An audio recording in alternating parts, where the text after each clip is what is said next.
गरीबी के दिन, फटे हाल, खाने को कुछ नहीं, इतने बुरे दिन आ गए कि एक वक्त की रोटी भी नसीब नहीं।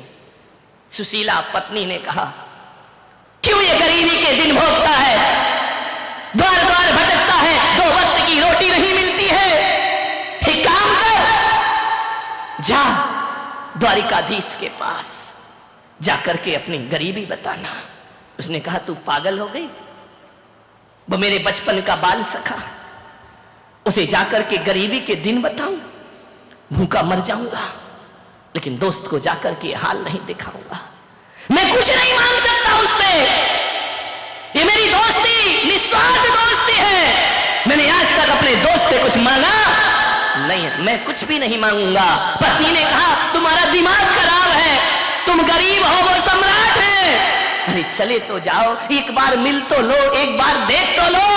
पत्नी सही होगी सही सलाह देगी, पत्नी गलत होगी तो गलत। जीवन को संवारती है पत्नी, ध्यान रखना। एक सही सलाह देने वाली पत्नी मिल जाए तो मैं कहता हूं पत्नी से बड़ा दुनिया में कोई दोस्त भी नहीं हुआ करता है। यदि सही सलाह देती है, बहुत अच्छी दोस्त होती, जीवन की हमसफर होती है। पत्नी केवल भोग की वस्तु नहीं हुआ करती है, पत्नी केवल काम करने वाली नौकरानी नहीं हुआ करती है, पत्नी जीवन की परम मित्र भी हुआ करती है। और परम मित्र ऐसी होती है कि दशरथ के युद्ध में यदि पहिया गिर जाए रथ का, तो पत्नी उंगली लगा करके रथ को युद्ध के क्षेत्र से बाहर कैकेयी लेकर के आ जाती। पत्नी भी एक मित्र होती है, ध्यान रखना। जाओ तुम द्वारिकाधीश के पास। उसने कहा, तू देख ज्यादा जिद मत कर। बोले एक काम करो। बोले क्या? मत मांगना, मिल लो। अब जाने की तो जल्दी मची, मिल लो ये शब्द बड़ा समझ में आया उसके। गया, पत्नी से बोला, देख सम्राट के दरवाजे पे जा रहा हूं, ऐसा भिखारी सा जाऊंगा क्या? देख कुछ कपड़े पड़े हैं क्या? पत्नी भीतर गई, एक मटके में एक अंगरखा रखा था, फट गया, पुराना, लेकिन मन में तो था कि कुछ तो पहन कर जाऊं। पहन के गया। कहानी मालूम है आपको, ऐसा नहीं है कि नहीं मालूम है। अंगरखा बांधा, 3 मुट्ठी चिवड़े रखे, चला दोस्त से मिलने। मांगूंगा नहीं, मन में यही सोच, मांगूंगा नहीं। मांगना तो मरने के समान हुआ करता है, मांगूंगा नहीं। लेकिन बहुत दिनों से द्वारिकाधीश को देखा नहीं। वो क्या जाने द्वारकाधीश क्या है, उसकी नजरों में तो आज भी कन्हैया है, आज भी वही कृष्ण है, आज भी वही कान्हा है जो जंगलों में गाय चराया करता था। वही सोच के जा रहा, गरीब है, तन पे कपड़े नहीं, वो क्या जाने सम्राट क्या होते हैं। वही दिमाग में रख के जाता है, वही कन्हैया मिलेगा, वही कृष्ण मिलेगा। बचपन में चरे चुरा कर खाते थे, माखन चुरा कर खाते, वही मिलेगा मेरा दोस्त। जैसे ही द्वारिका में पहुंचा, क्या देखता है? सोने की द्वारिका, इतनी सुंदर। रोज प्रातः जिसकी बीथियों पर गुलाब जल सिंचा जाता है, जहां बेल लताएं लहराती हैं, द्वार द्वार तोरण द्वार बने हैं, रंगोलियां चौक बनकर के दरवाजों पर पड़ी है, हजारों लोग आ रहे हैं जा रहे हैं। आंख फटी की फटी रह गई उसकी। ये द्वारिका, स्वर्ग जैसी द्वारिका, जैसा लगता है देखकर इंद्र की अमरावती धरती पर उतर आई हो। बड़े बड़े गजराज, अश्वरोही, पदयात्री, देख करके आंख फटी रह गई। उसने कहा, पगली कहां भेज दिया तूने मुझे? इतनी सुंदर द्वारिका नगरी, सोने की द्वारिका थी। ध्यान रखना, जिस नाम के पीछे का लग जाए ना, वहां सोना ही सोना होता है। ध्यान रखना, नहीं मालूम द्वारिका काय की थी? सोने की। लंका काय की थी? अमेरिका, सोने ही सोना। ध्यान रखना, जहां का लग गया वहां कंचन ही कंचन है। मान्य गया, देखा इतनी सुंदर द्वारिका, आंखें फटी की फटी। पूछा जाकर के, राहगीरों से, हो भाई? बोले चल है। बोले नहीं, इतना बता दो द्वारिकाधीश कहां रहते हैं? अरे लोगों ने कहा, पागल, गांव का गवारिया, द्वारिकाधीश कहां रहते हैं? सम्राटों के महल नहीं जानता तू? महल में रहता? मेरा कन्हैया जो गाय चराता था लकड़ी लेकर के, माखन चुराता था गोपियों से, वो महल में रहता है? बोले हाँ। बोले मुझे बता दो, सुबह से शाम हो गई, द्वारिकाधीश का घर बता दो मुझे। किसी ने कहा वो जो सोने का महल दिख रहा है ना, ये द्वारिकाधीश का महल है। आंखें चौंधी आ गई उसकी, द्वारिकाधीश इसमें रहते हैं। गया हारा सा। जब मित्र बहुत ज्यादा धनवान होता है ना, तो हीन भावनाएं मन में आती हैं। ये क्या पहचानेंगे मुझे, ये क्या जानेंगे मुझे, ये मुझसे बात करेंगे या नहीं करेंगे? द्वारिकाधीश का महल, द्वार पे गया, भैया द्वारिकाधीश से मिलाओ। लोगों ने चला, कहां द्वारिकाधीश, पागल है क्या? शकल देख, अपनी औकात देख, बड़े पुराने चीथड़े पहना है। वो कह रहा द्वारिकाधीश से मिला दो, मेरा बाल सखा है। बोले पागल हो गया, पागल खाने में डालो इसको। द्वारिकाधीश और इसके मित्र, ये बड़े हाल कंगाल भिखारी, पागल हो गया है। कृष्ण महल में थे, द्वारिकाधीश भोजन को बैठ रहे थे। रुक्मणी ने भोजन परोसा, सत्यभामा पंखा जल रही है। कृष्ण कलश लेकर हाथों का आचमन कर रहे हैं, भोजन के लिए बैठना है। पीतांबर से हाथ पहुंच रहे हैं, खबर पहुंची कि जाओ मुझे मिलने दो। ये शब्द टकराए द्वारकाधीश के कानों में। उन्होंने कहा कौन है? सेवक गए, महाराज कोई एक भिखारी आपके दर पे आया है। भिखारी इतना जिद क्यों कर रहा है? पता नहीं महाराज, दिमाग खराब है उसका। क्या नाम है? बोले नाम तो कुछ बताता नहीं। बोले क्यों? पूछ के आओ वो कौन है और कहां से आया है। सैनिक दूसरे दौड़े आए, बोले महाराज एक भिखारी है, आंखों में कीचड़ है, पैरों में पदत्राण नहीं है, कपड़े फटे हुए हैं, एक कंगाल है, मानसिक रूप से विक्षिप्त है, अपना नाम सुदामा बताता है। सुदामा मेरा मित्र। हाथों में कलश लिए थे, कलश फेंका कृष्ण ने, भागे दौड़े दौड़े भागे द्वार की ओर, दरवाजे की ओर। अरे पागलों से वहां क्यों खड़ा कर रखा है, उसे भीतर लेकर आओ सम्मान के साथ। महाराज आप नहीं समझ रहे ये कौन है? अरे छोड़ो, कहते हैं नारायण। कृष्ण दौड़े दौड़े भागे, पीतांबर नीचे गिर गया। जाके देखा सुदामा खड़ा है। पगले देखा सुदामा ने पीतांबर वस्त्र धारण किए, मोर मुकुट धारण किए, नारायण श्री कृष्ण। राजसी के पास में द्वारिकाधीश नजरें झुका ली सुदामा ने। कृष्ण ने कहा मित्र तुम यहाँ कैसे खड़े, क्या हाल बना रखा है तूने? लिया कृष्ण ने और आलिंगन बद्ध कर लिया अपने मित्र का। मान्यवर शायद तुम्हारे रिश्तेदार भी वो प्यार नहीं दिखाएंगे जो प्यार एक दोस्त और मित्र से प्राप्त हुआ करता है। लपेट लिया आलिंगन में। संकुचित है सुदामा, क्या करे इतने बड़े सम्राट और मैं कहां का कंगाल भिखारी। हाथों का सहारा देकर कृष्ण ले गए। रुक्मणी ने देखा कौन है, इतने सम्मान से लेकर आ रहे हैं। ले जाकर के बिठाया ऊंचे आसन पर। रुक्मणी से कहा इसके पैर धो, देखो कैसे पैरों में बिमारी फट रही है, खून रिस रहा है।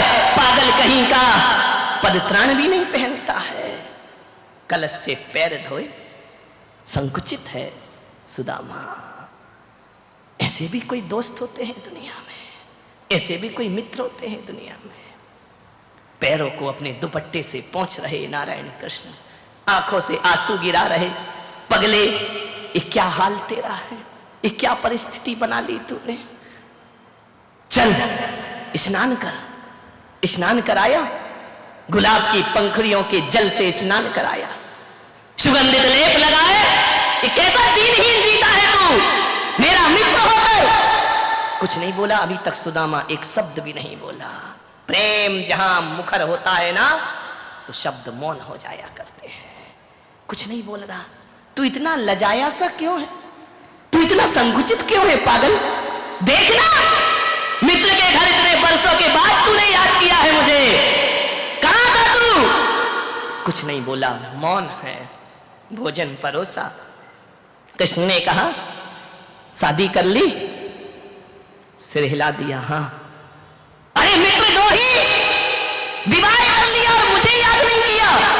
एक बार तो मुझे खबर देता, मन ही मन कह रहा तुम कहाँ सम्राट और मैं कहाँ कंगाल। क्या तुम मेरे महल में, मेरे झोपड़ी में, शादी में, विवाह में आते? अच्छा एक बात बता, भाभी कैसी है? तेरे जैसी बुद्धू है या थोड़ी समझदार है? मन ही मन कह रहा यदि वो समझदार नहीं होती तो आज मैं तुम्हारे महल में आया नहीं होता। बोला कुछ नहीं, चल भोजन कर। बोल सुदामा, तू पहली बार आया है, भाभी ने क्या दिया है मेरे लिए? सम्राटों को एक भिखारी क्या देगी? हाथ से पकड़ लिया, कमर में बंधा हुआ था दुपट्टा। कृष्ण ने कहा क्यों रे, हमसे चोरी करता है? हम चोरों के सरताज और तू हमसे चोरी कर रहा है? भूल गया कैसे माखन चुराया करते थे, कैसे मटकी फोड़ा करते थे, कैसे गोकुल में जीवन गुजारा करते थे? तू ही तो था ना जो खिड़की से मुझे अंदर करता था, जाओ कन्हैया माखन चुराओ। हम जैसे चोरों से चोरी कर रहा है, पागल कहीं का। हम चोरों के, बता क्या दिया भाभी ने? क्या दे? 56 भोग सामने रखे हैं और कहां चिवड़े खिलाएगा? पकड़ लिया जोर से। कृष्ण ने कहा पागल, तू छल मत कर मेरे से, छलिया नाम मेरा है, छलिया नाम तेरा नहीं। तू मुझसे छल कर रहा है, बता क्या है? क्या भेजा? भाभी खाली हाथ नहीं भेजेगी। एक झपट्टा मारा नारायण कृष्ण ने, बिखर गए सारे चिवड़े जमीन पर। कृष्ण ने कहा ये भेजा है? बोले हाँ। बोले एक काम कर सुदामा, तेरी भाभी का बना भोजन तू कर और मेरी भाभी का बना भोजन मैं करता हूं।